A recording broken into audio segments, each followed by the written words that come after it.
Why do I feel less than? Redefining success after retirement. An opening note of reflection. Imagine this. You open your retirees group chat this morning. There's a photo from a lavish reunion dinner. Someone just returned from an exotic trip abroad.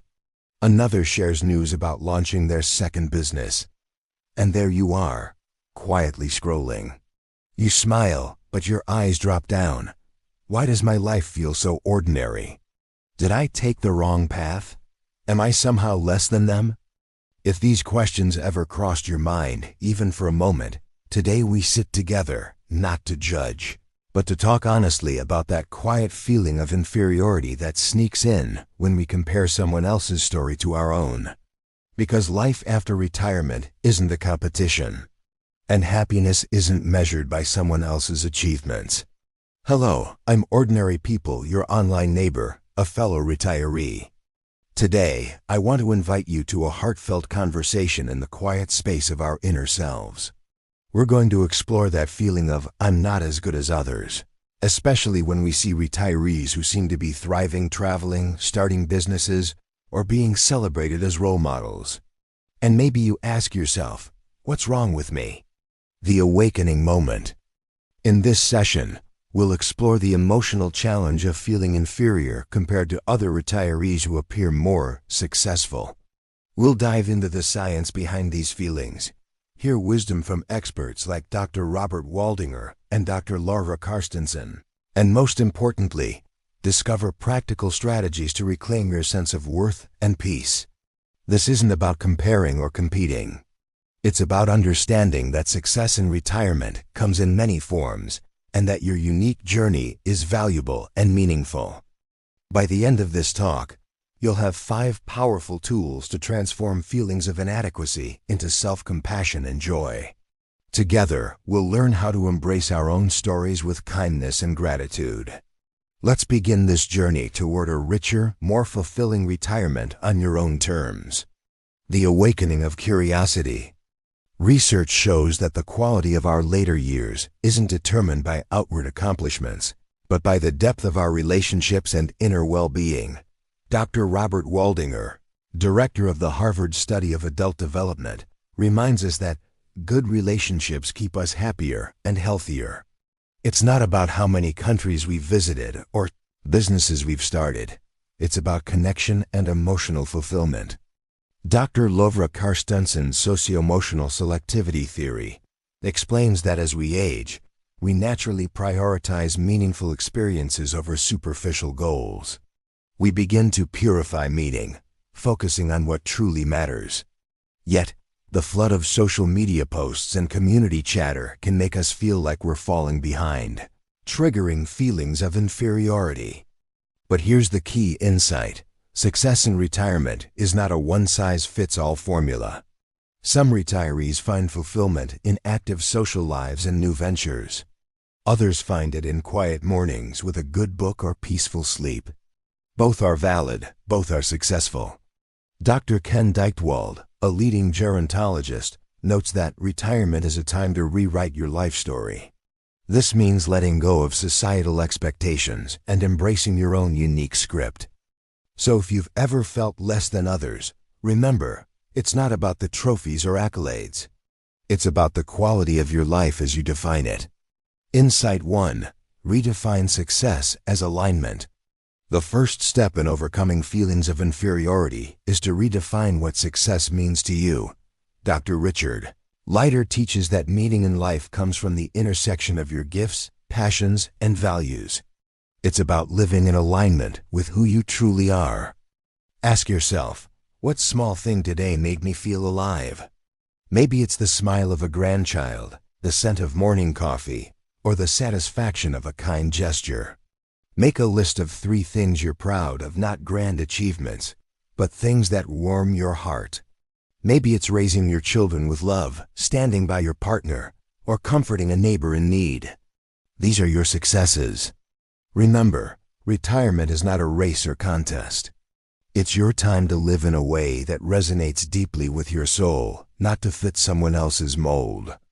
Dr. Becca Livy's research shows that how we perceive our own value impacts our health. Feeling not enough can accelerate cognitive decline. So embracing gratitude and self-acceptance isn't just good for the heart, it's good for the brain too.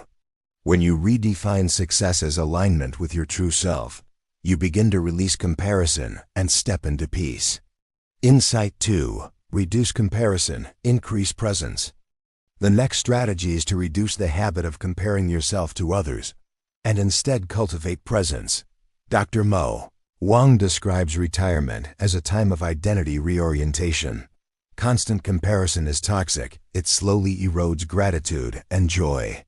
Try limiting your exposure to social media or group chats filled with highlight reels of others' lives. Instead, focus on one peaceful activity each week, whether it's nurturing your garden, journaling your memories, or playing with your grandchildren. Practice mindfulness. Be fully present in simple moments. When you brew your tea, listen to the water's sound. When you talk with a friend, listen with intention. Dr. Waldinger's studies found that those who are most satisfied in old age aren't the busiest or wealthiest, but those who are deeply present in their relationships and daily life. Presence allows you to savor your own journey, rather than measuring it against someone else's. It's a powerful antidote to feelings of inferiority. Insight 3. Build a community of kindness, not comparison. Another vital step is nurturing supportive communities.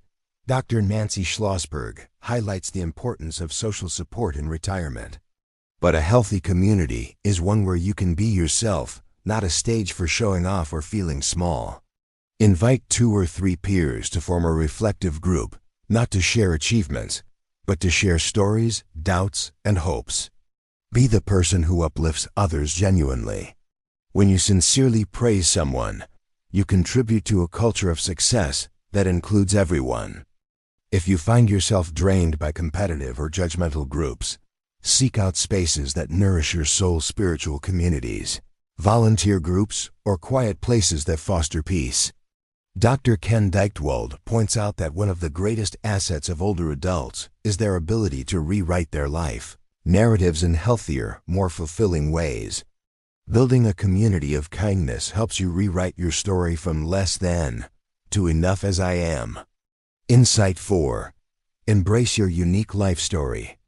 Your life story is uniquely yours, with its own rhythms, challenges, and triumphs.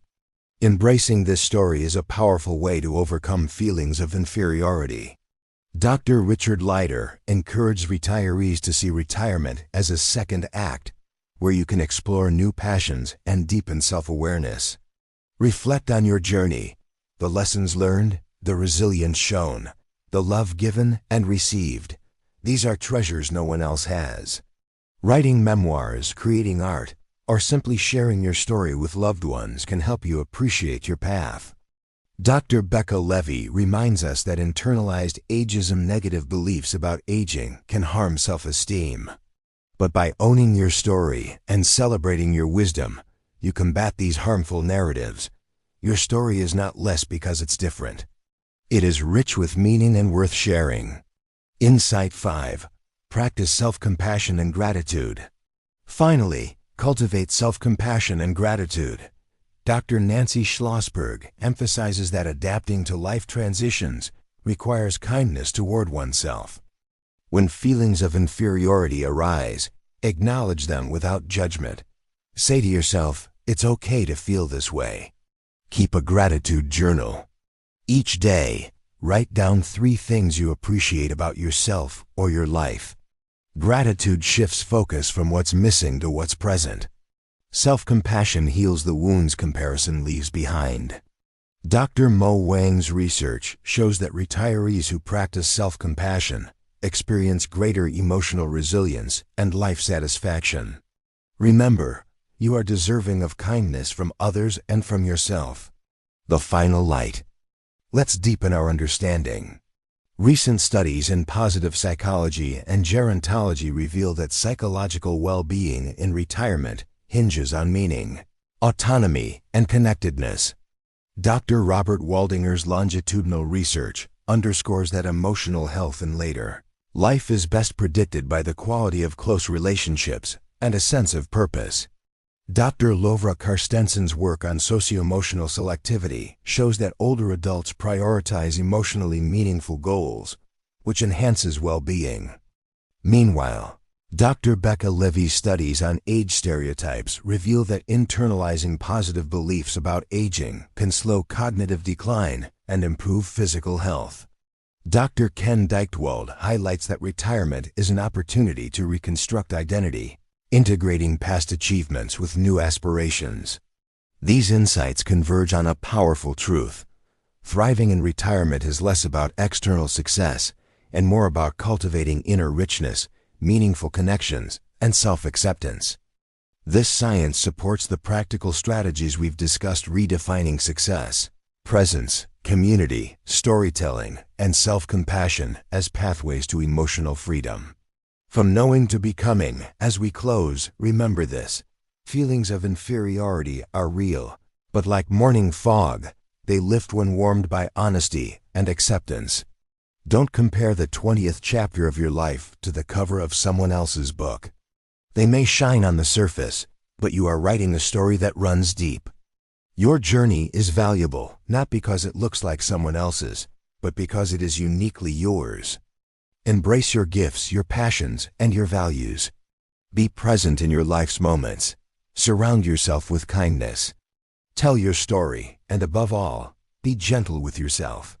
You are enough, you are whole, and you are exactly where you need to be. Until the next reflection before we part, I leave you with a thought from Theodore Roosevelt. Comparison is the thief of joy, and I add this: the best life is the one we appreciate, not the one we compare. So I invite you to pause and ask yourself, what does success mean to me today? What small thing brings me joy? Who in my life can I uplift with kindness? How can I show myself compassion right now? Your answers are the seeds of a fulfilling retirement. If this conversation touched your heart, share your reflections in the comments. Your story might inspire someone else walking a similar path. Like, share, and subscribe to walk this journey together. Tap the bell icon to join us next time. Remember, you are not less. You are not behind. You are arriving just in time. I'm Ordinary People, your online neighbor and fellow retiree. Thank you for sharing this time with me. Until next time, be well and be kind to yourself.